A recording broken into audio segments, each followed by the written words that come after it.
అగ్రకథానాయకుడు megastar చిరంజీవికి మరో అరుదైన గౌరవం దక్కింది.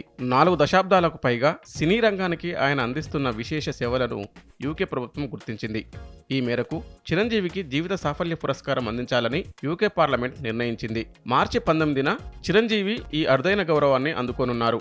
ఎలాంటి బ్యాక్గ్రౌండ్ లేకుండా పునాదిరాళ్లతో ఇండస్ట్రీలోకి అడుగుపెట్టిన చిరంజీవి 4 దశాబ్దాలకు పైగా తిరుగులేని స్టార్డమ్ను సొంతం చేసుకున్నారు. కెరీర్ ఆరంభంలో ఎన్నో సవాళ్లు, అవమానాలు ఎదుర్కొని స్టార్ హీరోగా ఎదిగారు. వచ్చిన ప్రతి అవకాశాన్ని సద్వినియోగం చేసుకుంటూ తనదైన నటన, డాన్సులతో యువతను ఉర్రూతలూగించారు. బాక్సాఫీస్ రికార్డులు క్రియేట్ చేశారు. 9 ఫిల్మ్ఫేర్, 3 నంది అవార్డులతో పాటు ఎన్నో ప్రతిష్టాత్మక పురస్కారాలు అందుకున్నారు. సినీ రంగానికి ఆయన చేస్తున్న సేవలు గుర్తించిన ప్రభుత్వం 2006లో ఆయనకు పద్మభూషణ్, 2024లో పద్మవిభూషణ్ అందించి గౌరవించింది. ఇటీవల గిన్నిస్ బుక్ ఆఫ్ వరల్డ్ రికార్డ్స్లో ఆయన చోటు దక్కించుకున్నారు.